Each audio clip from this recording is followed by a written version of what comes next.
My name is Bethany Askew, and welcome to BNN. Congratulations to the speech team for sending 4 members to nationals before school closure hit. Abigail Kowalik, Jackie Vasquez, Ruby Meza, and Kaylin Green were up for the wild card spots for the Northwest Indiana World Schools Debate national team. A week ago, Mr. Kevin Bergen, speech coach, received confirmation that all 4 speakers had scored spots on the team and were headed to nationals, which were immediately canceled, at least the in-person contest. Nationals, the largest academic competition in the world, will be an online tournament this year. Details are still being worked out on how that will happen. But even with the school being closed, Bishop Noll's speech team continues to make history.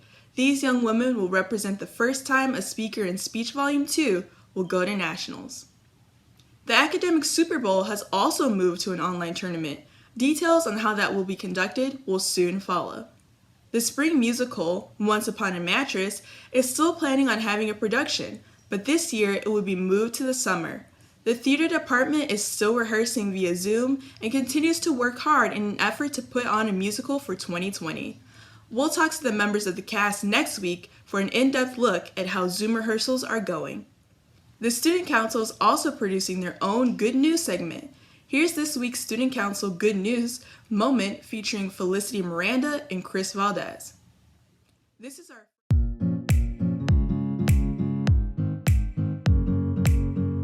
Good morning, Bishop Noll faculty, staff, and students. Here's our Good News segments. Well, today we are going to be sharing some good news with our peers today. Starting off with Victoria Piskel. I have been baking cakes and brownies, and I knew God was with me when I was thinking about how much I miss my family. He would tell me that it's okay because I'll see them again soon. That is exactly right, and we just need to stay strong. And those cakes and brownies sound good. How about I get a few, maybe? From Adriana Torres, we have recently this cat that lives on my street had gotten pregnant, and we think she's about to have her kitty soon. I'm just really excited because I've never seen kitties before, and I really love this cat. Good luck to that kitty. All right, now from Eric Copeland.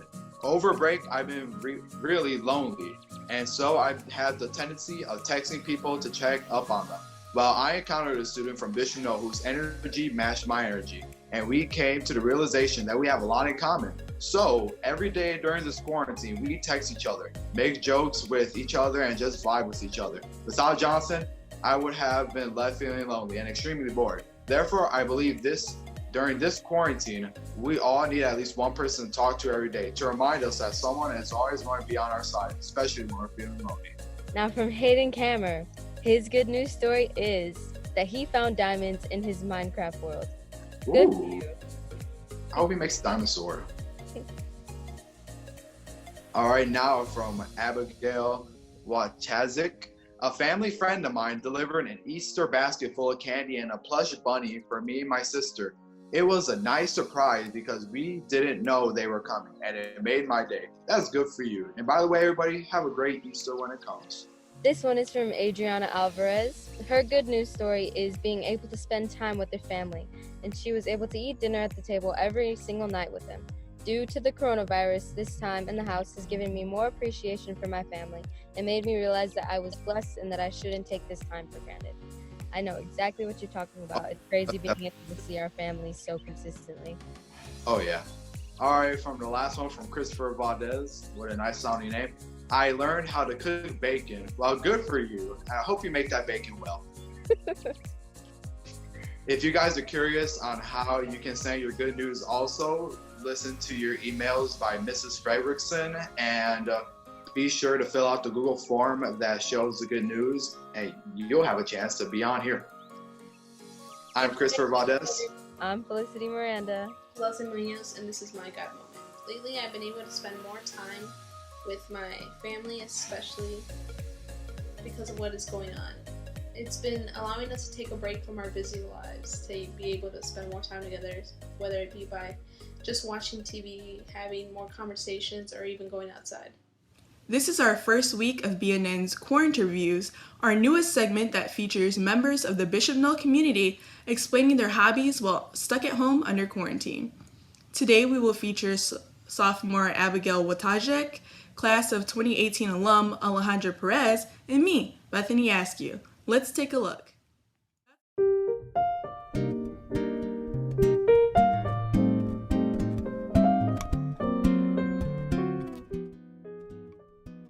Hey guys, I'm Malia Crawford and I'm going to be talking with Abby Wojtaszek about what she does to keep busy while under quarantine. Abby is going to be talking with us about her pets and her favorite things about them. Abby is an avid reader, so she's going to be sharing with us a few of her favorite quarantine reads. Here's Abby. My dogs' names are Winnie and Marilyn. Winnie is a Yorkie and she's 3 years old, and Marilyn is a Chihuahua and she's 9 years old. We found our dogs when my first dog, Lily, had died, and my dad went online looking at shelter sites to see if there were any dogs in the area.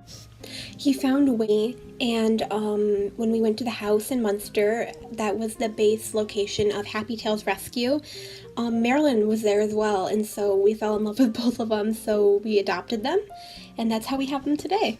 Well, Winnie is the most rambunctious dog that I've ever met. She's very playful.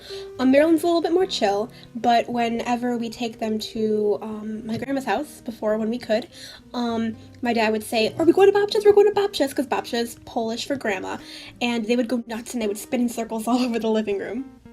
But I would say the coolest thing about one of my dogs, Marilyn, is that she's a senior dog. That means that she is older than 5 years old. And it basically, I'm happy that we have her because senior pups just don't get a lot of love because they're older. So it's really important to adopt senior dogs. My fish's names are Bucky, Loki, Wanda, and Bruce. And they are about 3 years old, and Bruce is 2 years old, and they're regular goldfish. I care for them using special drops that we've bought at the fish store. I also add water to their tank every week, and then we take out all of their little trinkets, like their SpongeBob pineapple house, and all of the rocks, and we clean the whole tank once a month. Me and Marilyn like to sit and cuddle when I read. I've been bonding with my pets by, I play with Winnie a lot more. I take them on a lot more walks. The first book I've been reading is Miss Peregrine's Home for Peculiar Children. It's a series, and there's also a movie. I'm not sure which streaming service it's on, but I'm sure it's on the streaming service. And it's about a bunch of children with weird traits and powers and the weird world they live in. The second book I've been reading is called Dear Evan Hansen, the novel. It's based on a musical, which is coming to Chicago apparently this summer. I don't know if it's still going to be here, but hopefully it is. Me and my mom are reading it together. It's about a student who struggled with anxiety and how a traumatic event brings him closer to his school community. I'm Bianca Perez, and today I'm going to be interviewing Alejandra Perez on how this quarantine has affected her college education. Hi, I'm Alejandra Perez. I'm currently a sophomore at Purdue University and I'm studying nursing. So this year I'm taking Essentials of Nursing. There's a lecture portion, a lab portion, and a clinical portion. And for the clinicals I went to nursing homes and took vitals and helped patients with their meals and things like that. And then in the lab part, we learn techniques like how to take blood pressure and things like that. I'm taking a class called Pathopharmacology, which is about drugs and how they work in your body. I'm taking a class called Population Health, which is about like disease and prevention and control and things like that. I'm taking a nutrition class and a psych class. So for most classes, professors have been uploading PowerPoints and videos and things like that as supplements for our notes. And for clinicals and lab things, we have like special assignments, and actually for this week I have to record myself inserting a Foley catheter, which is one of the skills that we learned in lab. I have to record myself doing that and upload it and respond to other people's videos and critique those. So that's basically how they've been doing our labs and clinicals and courses and things like that.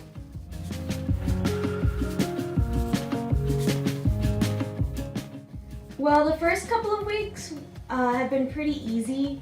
Just, staying to my usual schedule, but lately it's been kind of hard to keep up with all the assignments and things that are getting thrown at me, so I'm getting a little behind, but for the most part, everything is going pretty okay. So when I'm not doing school stuff, I've been binging Netflix, mainly The Tiger King and Grey's Anatomy. 10 out of 10 recommend. I recently got into painting, so I've been doing a couple of those. I just recently finished a 1,000-piece puzzle, so that was fun. So just little things like that, basically. Bethany Askew, and my hobby while under quarantine is candle making, but more specifically botanical candles. I've been doing to keep myself busy is the same stuff I always do. I'm just naturally a busy person regardless if I'm in my house or not. Especially since we don't have school on Fridays, I usually spend that time making crafts of some sort.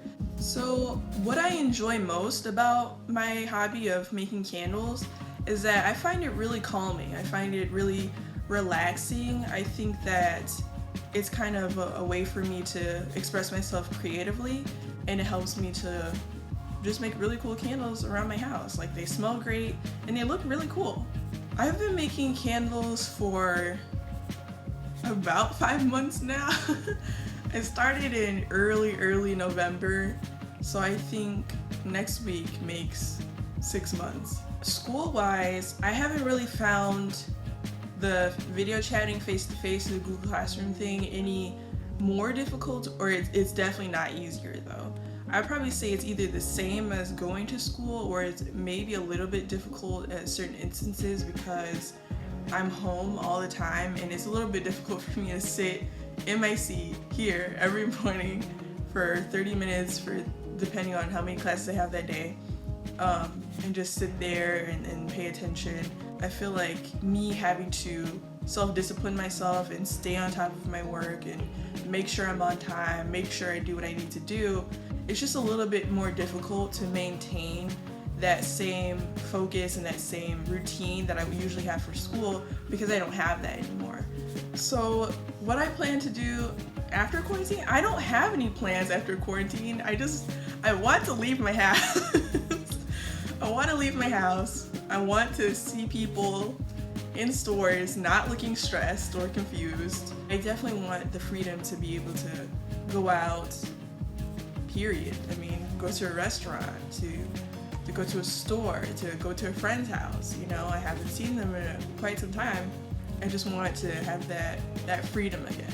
I'll most definitely continue with my hobby. Like, I love making candles so much.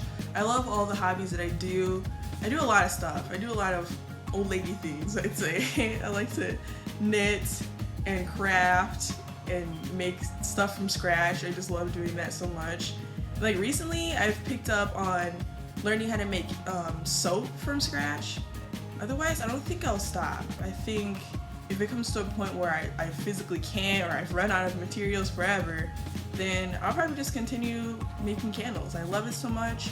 The people around me support me wholeheartedly. They love candles, and it's just a really fun experience. That's all for this week's newscast. We'll